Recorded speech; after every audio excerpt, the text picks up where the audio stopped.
There was a time, not so long ago, when shopping wasn't just a chore, it was an experience.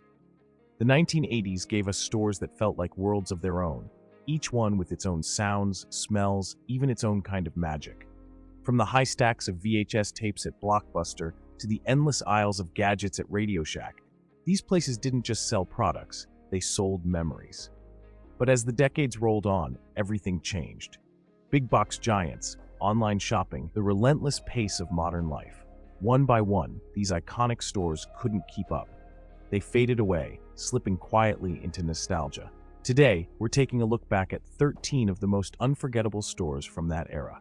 Stores that shaped a generation, stores we thought would always be there, until they weren't. Gemco. Now there's a name you don't hear every day anymore, but back in the 80s, it was this strange, almost mythical shopping experiment. A membership store. Yeah, you needed a card just to get in the door. You'd flash that card, walk inside, and there it was. Gemco's promise of low prices and a little bit of everything.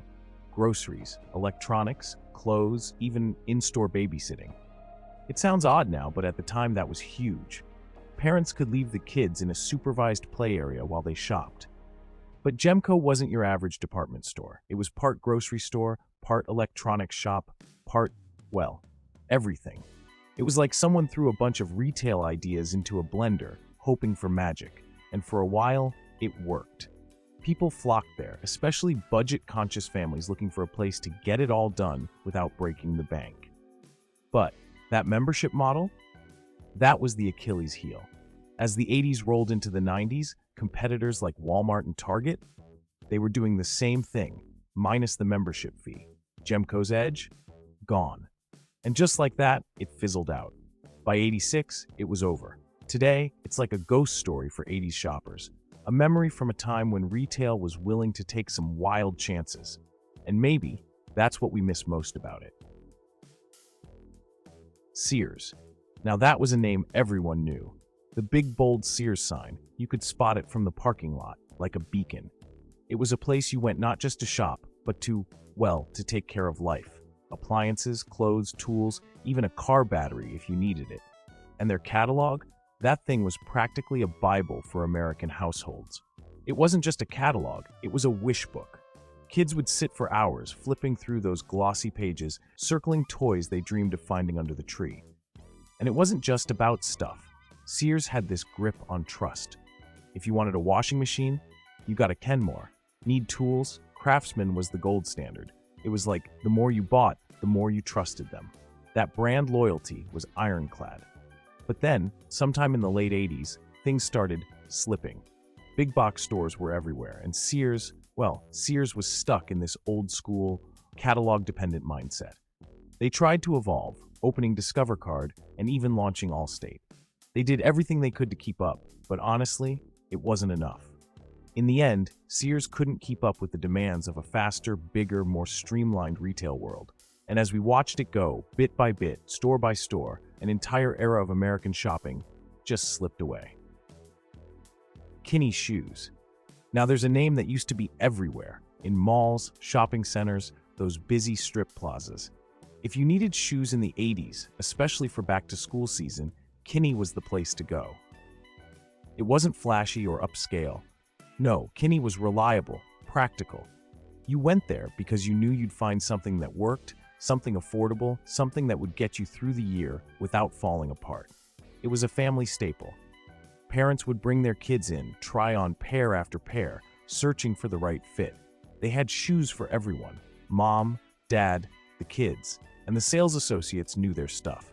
They'd measure your feet, help you find exactly what you needed. Kinney made it easy. But by the late 80s and early 90s, things started changing. Consumers wanted brand names, flashy logos, something more stylish.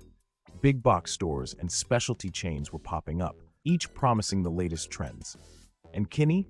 It was still Kinney. Practical, unpretentious, but starting to feel, well, out of step. They tried to adapt, but as the competition grew, Kinney just couldn't keep up. By the late 90s, the stores began closing, one after another, until that once familiar sign disappeared altogether. Now it feels like a part of everyday life is missing. a piece of a time when back-to-school shopping was a family event, and all you needed was a dependable pair of shoes. Eckerd's. Now, that's a name that used to mean something, a household name in pharmacies, especially down in the Southeast and up the East Coast. You needed a prescription, a quick stop for shampoo, maybe a place to develop those vacation photos. Eckerd's had you covered. It was dependable. You didn't just go there for essentials, you went there because you trusted it. It's strange to think about now, but there was a time when drugstores were places you really lingered. At Eckerd's, you'd drop off your film, pick up a magazine, maybe browse through the aisles for a bit. And let's not forget, photo development. People loved dropping off those rolls, then coming back to find that little envelope waiting, like a treasure chest of captured moments. But then, competition started crowding in. Walgreens and CVS, they showed up on practically every corner, each one a little shinier, a little more convenient. And Eckerd's, well, it held its ground for a while. But with every new CVS and Walgreens, the walls closed in. By the early 2000s, it was over. Eckerd's merged with Rite Aid, and slowly, the name disappeared from those familiar storefronts. Now, when you think of Eckerd's, it's like remembering a long-lost friend. You almost wonder if it was real, if there really was a time when a pharmacy felt like part of the neighborhood. Kmart. Now that was a different kind of shopping experience. The flashing blue light special. Remember that? You'd be strolling along, minding your own business, and suddenly this blue light would start spinning, and it was like everyone just stopped. Whatever you were doing, you'd freeze, look around, maybe follow the crowd, because you never knew what kind of deal was waiting under that light. It was Kmart's way of saying, hey, come check this out. In the 80s, Kmart was unstoppable. It was everywhere. People went there for just about everything. Clothes, garden supplies, electronics, even toys. It was the kind of place where you could grab a winter coat, a pack of light bulbs, and a lawn chair all in one trip. And a lot of them had these in-store cafes where you could grab a snack, maybe a slice of pizza or a soft pretzel. Shopping was an event. But then, well, times changed. By the late 80s, Kmart had started to show its age. It was expanding fast, maybe too fast. There were so many stores, and keeping them all updated, nearly impossible. Meanwhile, Walmart and Target were rising, offering a more polished, modern shopping experience. And Kmart, with its slightly outdated stores and endless aisles, just couldn't keep up. They tried, though. They fought hard. But that blue light, that magic that made Kmart Kmart, it started to fade. And now, well, there's only a handful left, clinging to a memory. It's almost hard to believe that once upon a time, it was the place to be. Walden Books. Now that was a place for book lovers. No, more like book seekers.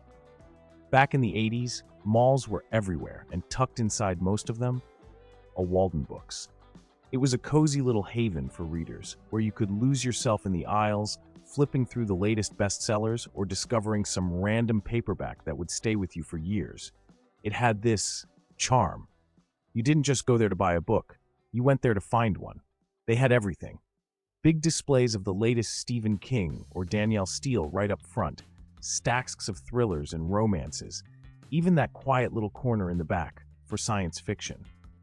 Walden Books made it feel like books were, important. They even had book clubs. Readers could come together, share thoughts, meet authors, connect with people who loved stories just as much as they did. But then, well, the 90s came along, and so did the superstores, Barnes & Noble, Borders with their cafes and endless shelves, those massive spaces that felt more like libraries than stores. And then there was Amazon, creeping in with its online catalog, offering books with a single Walden Books. It just couldn't keep up with the giants. Little by little, they started closing. By 2011, the last of them were gone. And now thinking back, it's like Walden Books was this small, magical world in the middle of a bustling mall. A place where, for a few minutes, you could forget everything else. And today, we're left with just the memory of that quiet, welcoming space, filled with stories waiting to be found. Western Auto. Now that was a store that did a little bit of everything, but mostly, it was the place to go if you needed anything to keep your car running. Back in the 80s, Western Auto was like a lifeline for DIYers, the folks who wanted to get under the hood themselves. They sold it all: spark plugs, wrenches, oil, tires, the essentials. But it didn't stop there. You could walk in looking for a headlight and walk out with camping gear, or maybe even a new bike. And the bikes. Man, if you grew up in the 80s, there's a good chance your first bike came from Western Auto. Those bikes were solid, no nonsense. You'd see them cruising around the neighborhood, scuffed up from a thousand little adventures. Western Auto also had this rugged charm. It wasn't shiny or flashy, but that was part of the appeal. It was a place for the doers, the fixers, people who wanted to make things last. For years it thrived, especially in smaller towns, where a big box store might be miles away. But by the 90s, the world was changing. Walmart was creeping into every town, offering auto supplies, groceries, everything you could think of, all in one spot. And Western Auto? It just didn't have the resources to keep up with the giants. Eventually, Sears bought them out, tried to fold them into their own brand. But honestly, it was too little too late. Western Auto slowly disappeared, store by store, until it was just gone. Today, it feels like a piece of Americana we didn't realize we'd lose. A place where you could roll up your sleeves and tackle whatever job was at hand. Venture. Now, there's a name that takes you right back to the heart of Midwest shopping. For families in the 80s, Venture was like the go-to for everything. Need school supplies? Check. New clothes? Check. That random household item you couldn't find anywhere else? They had it. It was a place where you could walk in with a list, or no list at all, and still leave with a cart full of bargains. And that's the thing about Venture. It wasn't about luxury. It was about finding value, stretching that dollar. The black and white striped sign was a beacon for deal hunters, and when you walked through those doors, you just knew you'd find something. They had aisles packed with back-to-school essentials, racks of affordable clothes, even toys that rivaled what the big department stores were carrying. For a lot of families, Venture was a household staple, the kind of place where shopping felt, well, practical. But, like so many stories from that time, Venture overreached. By the early 90s, they tried to expand, pushing into new markets, stretching their resources thin. And that move? It was risky. Too risky. Walmart and Target were growing faster, adapting better, building these supercenters that drew people in with more than just low prices. Venture just couldn't keep up with the pace. They tried, but in the end, they declared bankruptcy in '98. And that was it. All those black and white signs came down, and Venture faded into a memory. Now, thinking back, it's almost like a piece of the Midwest disappeared with it. A place that wasn't fancy, but it was ours. A&P. Now that's a name with real history behind it. The Great Atlantic and Pacific Tea Company. It sounds almost grand, doesn't it? But A&P wasn't just any grocery store. At one point, it was the grocery store.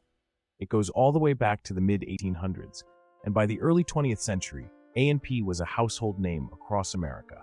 They were the pioneers of the supermarket concept, setting up shop after shop, bringing fresh produce and pantry staples right to local neighborhoods. For decades, A&P didn't just compete, they dominated. People relied on it, trusted it. Walking into an A&P, you'd smell the coffee beans being ground fresh, that rich, comforting aroma filling the store. It's funny, that smell alone could make you feel at home. But then, the 80s hit, and things started to change. Newer grocery chains were stepping up, chains like Kroger and Safeway, bringing in modern layouts, brighter lighting, bigger selections. And A&P, they were still holding on to the old ways, almost stubbornly. They tried to catch up, but it was always a step behind. That once mighty name started to lose its hold, and after decades of trying to adapt, they just couldn't keep up with the pace of change. Multiple bankruptcies came, each one chipping away at what was left. Finally, in 2015, the doors closed for good. The end of an era, really. A&P was more than a grocery store. It was a piece of American life. And today, it's just a memory, a name that echoes from a time when your neighborhood grocer was more than just a place to shop. It was a part of who you were. Electric Avenue. Now that's a name that brings back a whole era of shopping in the 80s. A division of Montgomery Ward, Electric Avenue was all about electronics, naturally. But it was more than just a store. It was like stepping into the future. Back then, if you wanted the latest TV or a brand new stereo system, Electric Avenue was the place to be. It was bright, loud, and absolutely packed with the newest gadgets. This was when home entertainment was booming, and Electric Avenue was right in the middle of it. They had it all: televisions, VCRs, cassette players, the latest in audio equipment. And they didn't just sell these things, they sold them. Electric Avenue was known for its aggressive sales tactics, extended warranties, accessories, add-ons. They were pushing it all. You couldn't walk in there without someone trying to add a few extras to your cart. It was that high-pressure sales environment that, it defined a lot of the electronics business back then. But Montgomery Ward, Electric Avenue's parent company, started to struggle. The competition was getting fierce. Best Buy, Circuit City, they were growing fast, and they were offering the same tech without the intense pressure. Electric Avenue just couldn't keep up with the shift. They didn't adapt. And as Montgomery Ward faced its own financial troubles, Electric Avenue couldn't stand alone. By the 90s, Electric Avenue was gone, a casualty of a rapidly changing market. Toys R Us. Just hearing the name probably brings back a rush of childhood memories. For kids in the 80s and 90s, this wasn't just a toy store, it was practically a wonderland. You walked in and it was like stepping into a dream. Aisle after aisle stacked high with toys, action figures, board games, bikes, dolls, anything a kid could imagine. And it wasn't just the variety, it was the scale, the energy. It felt endless. This place didn't just sell toys, it sold a feeling. The excitement was real. Parents would take their kids on weekends, and it'd be a whole experience. Remember that jingle? I don't want to grow up, I'm a Toys R Us kid. It was catchy, sure, but it was also spot on. They made it feel like growing up would mean giving up this magic, and they knew how to make a splash. Every holiday season, parents lined up hoping to snag the hottest toys: Cabbage Patch Kids, Transformers, later on Power Rangers, and Tickle Me Elmo. These toys practically flew off the shelves. If you were lucky enough to get one, you were a hero at home. But as the years went on, things changed. The rise of online shopping, those mega retailers like Walmart and Target, they all chipped away at what made Toys R Us so special. Slowly, it just couldn't keep up. They tried to hold on, but by 2018, the doors closed for good. It's strange now, thinking that a place like that could just disappear. For so many, it wasn't just a store, it was part of growing up. And now, it's like a chapter of childhood that's closed forever, leaving us to hold on to those memories of what it felt like to be a kid in the land of Toys R Us. RadioShack. Now that was a place that practically defined the word electronics. Back in the 80s, if you were even slightly interested in tech, RadioShack was where you went. It was the go-to spot for all those things you didn't even realize you needed. Batteries, cables, connectors, those little components you couldn't find anywhere else. It was like stepping into a treasure chest for tinkerers, hobbyists, and DIY folks. And it wasn't just about parts. This was the store where early computer enthusiasts gathered, where people bought their first TRS-80, one of the first affordable home computers. You'd see folks crowded around, fascinated, as if they were staring into the future. That's the thing. RadioShack wasn't just selling products, it was selling possibility. For a lot of people, it was their introduction to a whole new world of technology. They also had a huge community of ham radio operators. I mean, imagine a time when connecting with someone halfway across the world was this incredible feat. RadioShack was right there, fueling that passion. It had this almost underground vibe, like you were part of a secret club just by stepping inside. But then, as the years went on, technology got easier, more accessible. You didn't have to piece things together from scratch anymore. Big box stores started offering the same tech, and then online shopping took over. RadioShack, with its shelves of resistors and transistors, started to look outdated. They tried to pivot, started selling cell phones and consumer gadgets, but it was too late. By the 2000s, they were struggling. Stores started closing, and that once iconic brand just faded away. Now it's a memory, a name that feels like a relic from a time when electronics were something to explore, something to understand piece by piece. RadioShack was more than just a store, it was a world. And now it's gone, taking with it that feeling of discovery. Ah, Blockbuster. There was a time when those blue and yellow signs felt like beacons. If you grew up in the 80s or 90s, Friday nights probably meant one thing: a trip to Blockbuster. It was an experience.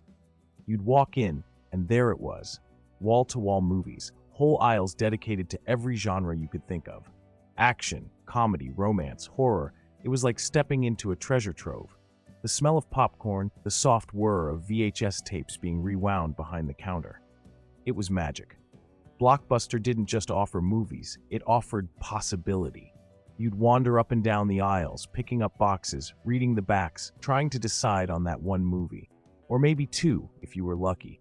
And if you spotted a new release with all the boxes cleared out, the disappointment was real. But that was part of it, the thrill of the hunt, the chance of finding something unexpected. Founded in 1985, Blockbuster grew fast, really fast. By the 90s, there were stores everywhere, and it had become the undisputed king of home entertainment. But the rise of streaming, it changed everything. Netflix started with DVD rentals by mail, and then suddenly, people could watch movies from home without even needing to leave the couch.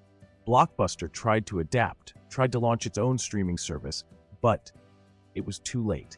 They were stuck in a business model that just couldn't keep up. By 2010, Blockbuster filed for bankruptcy, and one by one, the stores closed down. Now there's only one left, a single Blockbuster in Bend, Oregon, almost like a living museum. It's a reminder of a time when renting a movie wasn't just about convenience. It was an event, a tradition, and maybe that's what we miss most. Blockbuster didn't just rent movies, it helped create memories. And now, it's a memory itself. And there you have it, a glimpse back into an era when stores were more than just places to buy things.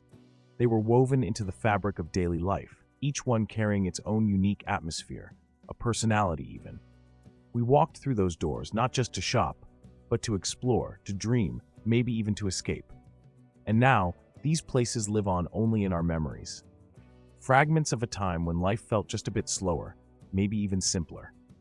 If you feel that pull, that tug of nostalgia, you're not alone. Here at Vintage Verse, we're all about capturing those moments, digging up the stories, and keeping those memories alive. So if you want more trips down memory lane, more stories that bring the past back to life, be sure to like, subscribe, and join us, because there's a whole universe of vintage waiting to be rediscovered. And we're just getting started.